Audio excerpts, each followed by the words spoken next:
बंगाल में राष्ट्रपति शासन की मांग पर सुनवाई होगी। आज सुप्रीम कोर्ट में याचिका पर सुनवाई की जाएगी। वकील विष्णु शंकर जैन ने सुप्रीम कोर्ट में याचिका लगाई है जिस पर सुनवाई की जाएगी।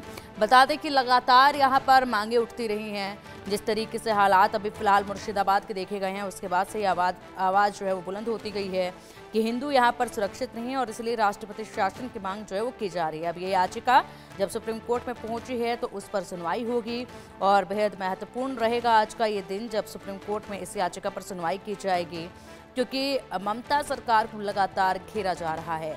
अब ऐसे में पश्चिम बंगाल में राष्ट्रपति शासन की मांग भी की जा रही है। क्या कुछ कोर्ट इस पर टिप्पणी करता है, ये देखने वाली बात होगी। लेकिन फिलहाल हालात जो हैं पश्चिम बंगाल में अभी भी सामान्य नहीं हो पाए हैं।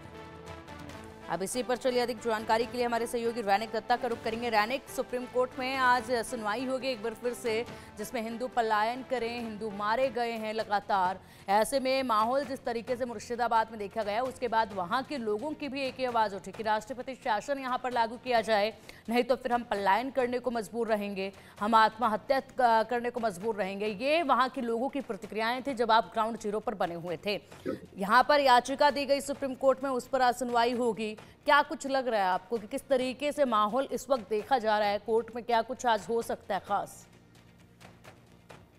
हाँ, देखिए, पश्चिम बंगाल का मुर्शिदाबाद में जिस तरीके का हिंसक का घटना भड़का था, उसके बाद से जो मुर्शिदाबाद का परिवार थे, यानी मुर्शिदाबाद का 3 जगह का जफराबाद, मुर्शिदाबाद का धुलियान और उसके साथ श्रुति, ये तीनों एरिया में जो परिवार उधर मौजूद थे, उन लोगों की तरफ से लगातार दावा किया जा रहा था कि उस जगह पर राष्ट्रपति शासन लागू किया जाए, क्योंकि उन लोगों का कहना है कि जिस तरीके का माहौल अभी तैयार हुआ है, जिसमें पुलिस एकदम फेलियर है, क्योंकि जिस टाइम पे ये घटना घटा था, उस टाइम पर करीब 4 घंटे बाद पुलिस आए थे। पुलिस आने के बाद भी कोई काम नहीं किया गया था।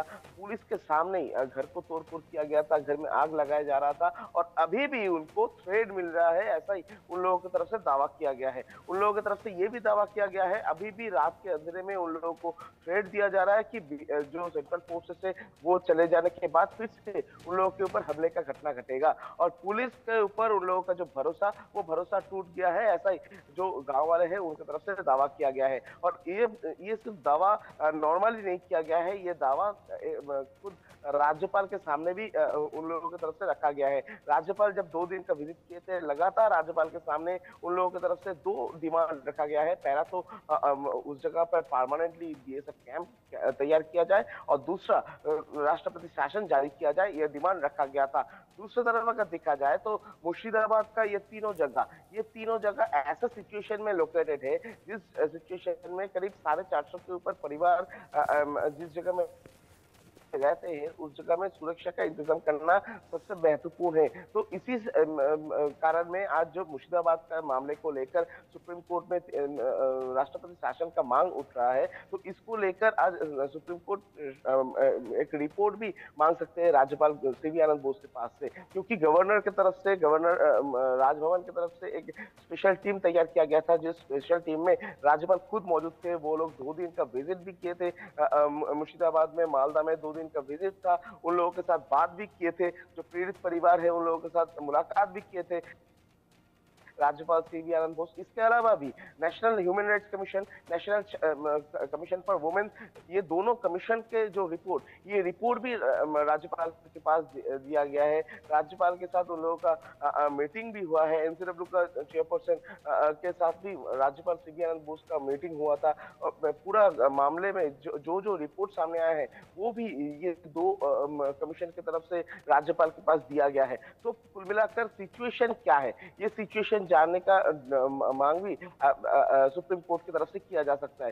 दूसरी तरफ अगर देखा जाए तो स्टेट गवर्नमेंट की तरफ से लगातार कहा जा रहा है कि सिचुएशन पीसफुल है, सिचुएशन कंट्रोल करने के लिए पुलिस डिप्लॉय किया गया है, सेंट्रल फोर्स डिप्लॉय किया गया है। इसका रिपोर्ट भी स्टेट गवर्नमेंट दे सकता है। दूसरी तरफ अगर देखा जाए तो पूरा सिचुएशन को कंट्रोल करने के लिए एक तरफ जिस तरीके से कोलकाता हाई कोर्ट की तरफ से सेंट्रल फोर्स को डिप्लॉय करने का ऑर्डर दिया गया था, इसके ऊपर भी फोकस रह सकता है। यानी कि सुप्रीम कोर्ट में आज जो सुनवाई होने वाला है उसमें मेन मुद्दा ये रहेगा कि मुर्शिदाबाद का जिस जिस जगह में हिंसा का घटना भड़का था उस जगह का प्रेजेंट सिचुएशन क्या है, क्या करंट सिचुएशन ऐसा बना हुआ है जिस जगह में राष्ट्रपति शासन लागू होना चाहिए, ये जानने का कोशिश अभी सुप्रीम कोर्ट की तरफ से किया जा सकता है और इसके कारण ठीक है, में बिल्कुल महत्वपूर्ण है आज का दिन पश्चिम बंगाल के लिए और तमाम उन पीड़ितों के लिए महत्वपूर्ण है आज का दिन रैनिक जिन्होंने यहाँ पर अपने घरों को, अपने पूरे इलाके को आग में जलते देखा है।